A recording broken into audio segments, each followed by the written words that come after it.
Maggi से बनाई रसोई।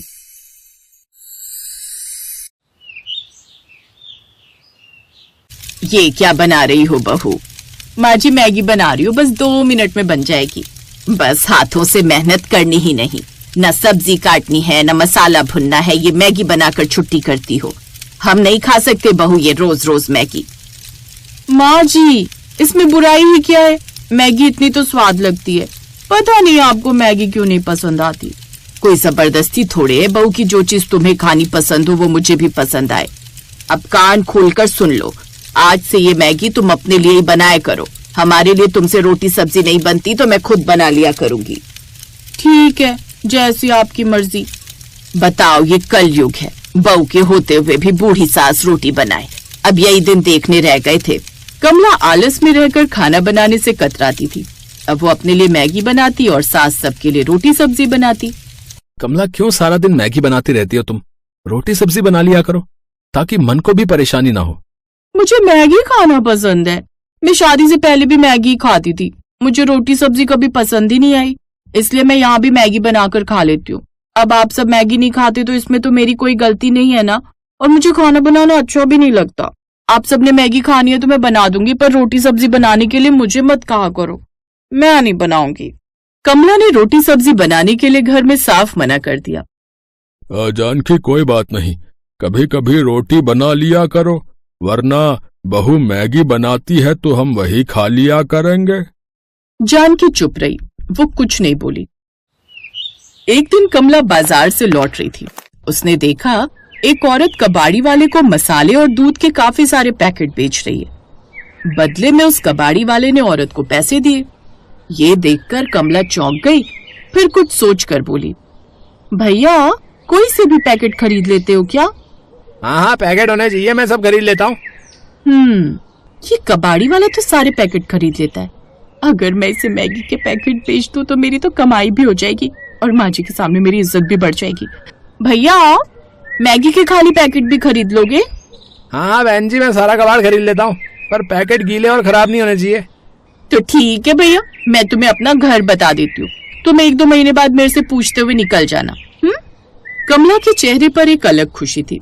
उसने उसी दिन से मैगी के खाली पैकेट जमा करने शुरू कर दिए। कमला जब भी मैगी बनाती खाली पैकेट संभाल कर रख लेती।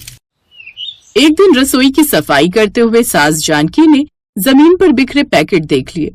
तभी कमला आ गई। माँ जी, ये मैगी के पैकेट कूड़े में नहीं फेंकने, ये मैं जमा कर रही हूँ। लो, पहले मैगी खाती थी, अब क्या मैगी के पैकेट भी पकाकर खाने का इरादा है? अजी सुनते हो? रमेश, तू भी इधर आ बेटा। क्या हुआ माँ? अरे तुम्हारी बहू पगला गई है, रोज रोज मैगी खाती है, इसके दिमाग पर मैगी का भूत सवार हो गया है। ये देखो मैगी के पैकेट इकट्ठे करने लगी है। माँ जी, आप बेकार में बात को उलट पुलट कर रहे हो, मेरे दिमाग में कोई मैगी का भूत नहीं चढ़ा, ये पैकेट तो मैंने। कमला अपनी बात पूरी भी नहीं कर पाई थी कि अचानक तेज बारिश और तूफान आना शुरू हो गया और एक ही पल में तेज बारिश और तूफान से रसोई की एक दीवार नीचे गिर गई। सब घबरा गए। हे भगवान, ये क्या हो गया? मैं बोल रहा था बापू कि रसोई की दीवार कमजोर है, पक्की करवा लेते हैं। अरे मुझे लगा मॉनसून अभी ज्यादा आया नहीं है, कल बोल आया था मजदूर को, मुझे क्या पता था आज इतनी तेज बारिश और तूफान आ जाएगा। माँ जी घबराओ नहीं, कुछ नहीं हुआ, सब ठीक है। आप वहाँ कमरे में बैठो या रसोई मैं साफ कर दूंगी। कमला, अभी बारिश तेज है, सारा पानी रसोई में आ रहा है, अभी रहने दो, जब बारिश रुक जाएगी मैं मजदूर को बुला लाऊंगा, तब तुम रसोई साफ कर लेना। बारिश के कारण पूरी रसोई में पानी भरता जा रहा था। बारिश रुकने का नाम ही नहीं ले रही थी। इसी वजह से कोई मजदूर भी मिट्टी पत्थर का काम करने को राजी नहीं था। मैंने बात की है मदन से, बोल रहा है बारिश में दीवार सूखेगी नहीं, बनाते से गिर जाएगी, इसलिए अभी दीवार बनवाने का कोई फायदा नहीं है। पर ऐसे रसोई को खुला थोड़ी छोड़ देंगे, रात भर पीछे की दीवार खुली रहेगी तो जानवर और चोरों का डर रहेगा। रसोई की दीवार गिरने से खतरा तो है, पीछे सारे खेत हैं, कोई भी खुली रसोई देखकर अंदर आ जाएगा, या तो हम सारी रात सोए नहीं। सब लोग परेशान थे, पर कमला का दिमाग कुछ और ही सोच रहा था। उसने पति रमेश से मोबाइल फोन मांगा और फोन में इस परेशानी से जल्दी कैसे बच सकते हैं ये उपाय ढूंढने लगे। तभी कमला ने देखा लोग पन्नी और बोरियों को सिलकर जोड़कर दीवार बना रहे, जिससे कुछ समय के लिए कैसी दीवार बन जाएगी जो बारिश भी रोक देगी और बाकी सब परेशानियों से भी सुरक्षित रखेगी। अगर मैं भी ऐसी दीवार खड़ी कर दूं तो रात भर की परेशानी दूर हो जाएगी, पर इसके लिए मुझे ऐसे किसी सामान की जरूरत पड़ेगी। और ऐसा क्या ढूंढूं जो मजबूती से दीवार बन जाए। तभी कमला की नजर मैगी के ढेर सारे पैकेट्स पर गई और उसे आइडिया मिल गया आइडिया। अब मैं इन सारे पैकेट को जोड़कर एक दीवार बनाऊंगी। इसके लिए मुझे इन सारे पैकेट को आपस में मजबूती से जोड़ना होगा। मुश्किल है पर नामुमकिन नहीं, बस मैं कर पाऊं। सबसे पहले मुझे इन पैकेटों को इस तरह से जोड़ना होगा कि वे एक मजबूत दीवार की तरह खड़े हो सके। मेरे पास सिलाई मशीन तो है नहीं, तो मुझे इन्हें सुई धागे से ही जोड़ना होगा। उसने मैगी के खाली पैकेटों को एक एक करके आपस में सिलना शुरू किया। इन खाली पैकेटों से क्या कर रही है बहू? दीवार बना रही हूँ। कमला, क्या तुम ठीक हो? इन पैकेटों से दीवार कैसे बनेगी?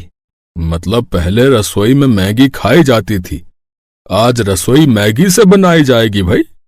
जी बाबूजी, आप सब बस देखते जाओ, ये काम करेगा, मुझे पूरा विश्वास है। पता नहीं क्या फालतू के काम लेकर बैठ गई है। कमला ने बिना रुके काम किया। उसने मैगी के पैकेटों को एक के ऊपर एक और एक के बगल में एक सिलकर एक बड़ा लचीला पर्दा बनाना शुरू कर दिया। ये दिखने में अजीब लग रहा था, लेकिन कमला की लगन देखते ही बन रही थी।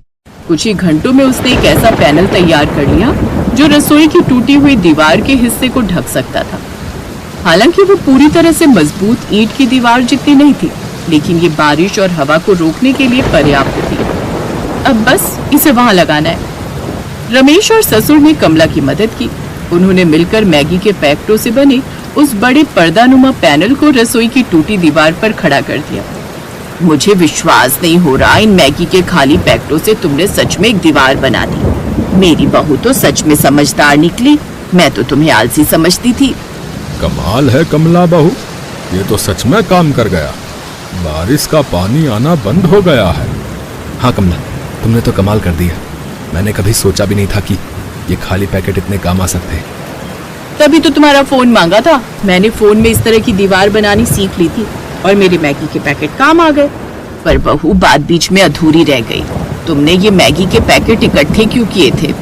कमला ने सास को सारी बात बताई। पर अब तो ये पैकेट बारिश में गीले हो गए और थोड़े खराब भी हो गए हैं। अब इन्हें कैसे बेचोगी? माँ जी, मुझे इन खाली पैकेट की कीमत मिल गई है। जरूरत पर जो चीज काम आए वही तो सबसे कीमती होती है। मैंने सही कहा ना माँ जी? कमला की बात सुनकर सबके चेहरों पर मुस्कुराहट आ गई।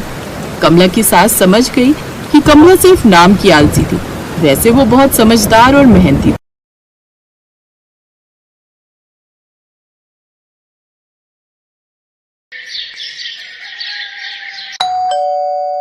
आ गई तू? माँ, बहुत भूख लगी है, कुछ खाने को बना दो जल्दी से। बता क्या खाएगी? माँ, सबसे जल्दी तो मैगी बनती है ना। मुझे पता था कि तू मैगी ही खाएगी। चल हाथ मुंह धो ले, मैंने पहले से ही बनाकर रखी है तेरे लिए। सच में माँ? मैं बस अभी आई फिर तो। ये कहानी है रिया की, जिसे मैगी बहुत पसंद थी। वो हमेशा खाने के लिए अपनी माँ से मैगी ही मांगती थी और जब घर में कोई नहीं होता था तब भी वो खुद मैगी बनाकर खाती थी। ऐसे ही वक्त गुजरता चला गया और फिर वो दूसरे शहर जाकर हॉस्टल में रहकर पढ़ाई करने लगी। और फिर एक दिन, हेलो रिया, क्या कर रही है? कुछ नहीं माँ, बस नाश्ता करके कॉलेज जा रही हूँ। अरे वाह, क्या बनाए नाश्ते में? वो माँ, मैंने मैगी ही बनाई होगी। हाँ माँ, थोड़ी देर हो रही थी तो मैंने सोचा कि मैगी ही बना लूं। अरे मैगी की भूखी, तेरा पेट कब भरेगा इस मैगी से? पेट तो बहुत अच्छे से भर जाता है माँ, बस मन ही नहीं भरता। जब से रिया हॉस्टल में आई थी तब से ही वो दिन रात बस मैगी ही खाती रहती थी। ना तो उसने कभी कुछ और बनाना सीखा और ना ही सीखने में रुचि ली। ऐसे ही उसका कॉलेज भी पूरा हो गया और फिर वो अपने घर लौट गई। फिर एक दिन, सुन, जल्दी तैयार हो जाना, ठीक है? क्यों, क्या हुआ? कहीं जाना है क्या? अरे पगली, बताया तो था आज लड़के वाले आ रहे हैं तुझे देखने। क्या माँ, मुझे अभी शादी नहीं करनी। अभी नहीं तो कब करेगी? बुढ़ापे में क्या? चल जल्दी से तैयार हो जा। सरला के कहने पर रिया तैयार हो गई। सुधीर और उसकी माँ कुसुम उसे देखने आए। रिया की सुंदरता देखकर सुधीर ने उसे फौरन पसंद कर लिया और फिर 2 महीने बाद उनकी शादी की तारीख भी तय हो गई। इसी बीच सुधीर और रिया बाहर घूमने गए और फिर एक होटल में। तुम क्या खाना पसंद करोगी? मैं तो राजमा चावल खाऊंगा। वो यहाँ मैगी मिलती है क्या? हाँ मिलती ही होगी, पर होटल में आकर मैगी खाओगी? हाँ क्यों नहीं। चलो ठीक है, जैसी तुम्हारी मर्जी। उस दिन सुधीर को समझ आ गया था कि रिया को मैगी बहुत पसंद है, लेकिन कितनी ज्यादा पसंद है ये तो उसे मालूम होना अभी बाकी था। फिर उसी शाम, रिया देख अब तेरी शादी होने जा रही है, अपने ससुराल में जाकर उन्हें क्या खिलाएगी? बस मैगी? अरे कुछ तो खाना बनाना सीख ले, वरना तेरी सास तुझे धक्के देकर घर से बाहर कर देगी। हाँ माँ, कल से मुझे खाना बनाना सिखा देना, ठीक है? रिया को कभी खाना बनाने में इंटरेस्ट नहीं आया। उसने जब बहुत आसानी से अपनी माँ को कहा कि वो कल से ही खाना बनाना सीखेगी, तभी उसकी माँ समझ गई थी कि वो जरूर कोई तिकड़म भिड़ा रही है। शादी को अब बस 10 दिन बचे थे और अगले ही दिन रिया की 4 सहेलियां उसकी शादी के लिए उसके घर में आकर रुक गईं। सरला समझ गई कि अब वो उसकी सहेलियों के सामने उसे क्या ही खाना बनाना सिखा पाएगी, और हुआ भी वही जिस बात का सरला को डर था। शादी की तारीख आ गई, पर असली कहानी तो अब शुरू होने वाली थी। शादी के ठीक 2 दिन बाद, रिया बेटी यहाँ आओ। जी माँ जी, हमारे यहाँ रिवाज है कि नई बहू दूसरे दिन खाना बनाती है। आज सुधीर के फूफा जी और मौसा जी खाना खाने आएंगे, तो तुम एक काम करो, 3-4 तरह की बढ़िया सब्जी वगैरह बना लो। अगर तुम कहो तो मैं लग जाती हूँ तुम्हारे साथ। नहीं नहीं माँ जी, मैं कर लूंगी।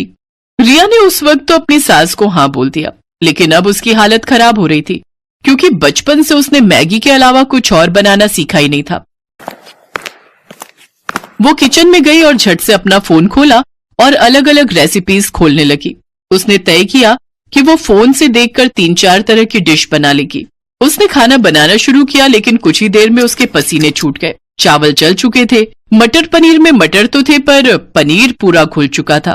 कढ़ी कच्ची थी और भिंडी में नमक तेज हो गया था। रिया समझ गई कि आज उसकी शामत आने वाली है। तभी बाहर से उसकी सास की आवाज आई, बेटा रिया, खाना बन गया हो तो ले आओ, सब लोग इंतजार कर रहे हैं। उसने झट से बर्तन गैस पर चढ़ाए और उनमें पानी उबलने के लिए रख दिया, और ठीक 10 मिनट बाद वो खाने की टेबल पर उन्हीं बर्तनों को लेकर आई। अरे वाह, बहू ने तो काफी कुछ बना लिया। लाओ बेटा, बड़ी जोर की भूख लगी है। हाँ भाई साहब, सही कहा, भूख तो जोरों की लगी है।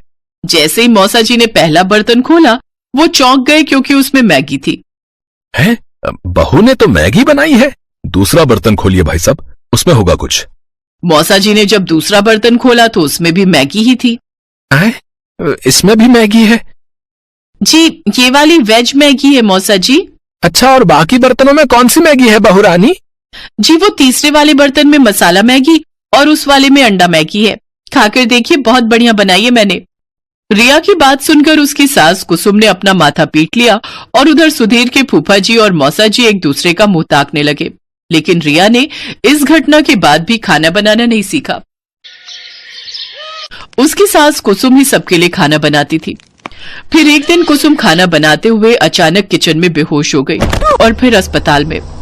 देखिए, अब इनकी उम्र हो रही है, बेहतर है कि ये ज्यादा से ज्यादा आराम करें, और हाँ, खाने में इन्हें हेल्दी फूड दीजिए, जैसे सूप, पनीर, दूध, दही, अंडे से बनी चीजें। घर का खाना खाएंगी तो जल्दी से ठीक हो जाएंगी, वरना कमजोरी बढ़ती ही जाएगी और फिर बड़ी मुश्किल हो जाएगी। रिया और सुधीर कुसुम को घर ले आए, लेकिन रास्ते भर ना तो कुसुम ने और ना ही सुधीर ने उससे कुछ कहा। फिर अगले दिन जब कुसुम सोकर उठी तब, चलो अब फटाफट सबके लिए नाश्ता बना देती हूँ। जैसे ही कुसुम किचन में जाने लगी, तभी रिया उसके पास आई। उसके हाथों में पराठे और सब्जी थे और आंखों में आंसू। पराठे जले हुए थे और सब्जी कच्ची थी। कुसुम ने मुस्कुराकर रिया के सिर पर हाथ फेरा और बोली, कोई बात नहीं बेटा, ऐसा करो, मेरे लिए कुर्सी डाल दो रसोई में, मैं बताती जाऊंगी और तुम बनाती जाना, फिर देखना सब ठीक से बनेगा। उस दिन से कुसुम रिया को हर रोज खाना बनाना सिखाने लगी, और रिया भी अब दिल लगाकर सीखने लगी। 6 महीनों तक रिया ने मैगी को हाथ तक नहीं लगाया, और अब वो बहुत बढ़िया खाना बनाने लगी। उसकी सास कुसुम भी अब पहले से तंदुरुस्त हो गई थी। फिर एक दिन जब रिया अपने कमरे में थी, तभी उसकी सास वहां एक कटोरा लेकर आई। लो रिया, खाना खा लो। अरे माँ जी, मैंने खाना बनाया हुआ है, आपने क्यों? अरे मैगी बनाई है तुम्हारे लिए, मुझे भी तो तुम्हारा थोड़ा ख्याल रखना चाहिए ना।